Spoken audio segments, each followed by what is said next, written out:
გამარჯობა ფერმერებო, დღეს ამ ვიდეოში მინდა ვისაუბრო სასუქის გამფანტველებზე, რას უნდა მივაქციოთ ყურადღება ყიდვის დროს და როგორ შეიძლება რომ გასწორდეს სასუქის გამფანტველი ჩვენს სასურველ რაოდენობაზე. მსგავსი ტიპის სასუქის გამფანტველები, რომელიც 24 მეტრზე აფრქვევს 2 გამაფრქვეველი დისკის საშუალებით, აქვს სტანდარტული ტიპის მომრევები, რომლებიც მხოლოდ გათვლილია გრანულარულ სასუქზე. მათ ასევე მოყვებათ ხოლმე ცხრილი, რომლის მეშვეობითაც შეგვიძლია დავარეგულიროთ აგრეგატი.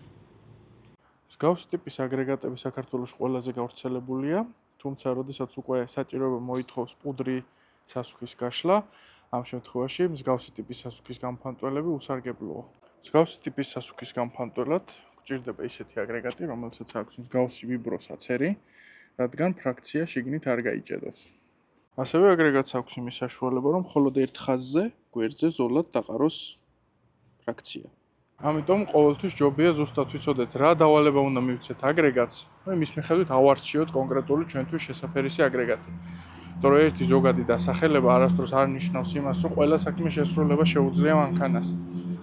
თუ ასეთი ვიდეოებით ხართ დაინტერესებული, გთხოვთ გამოიწეროთ ჩემი არხი.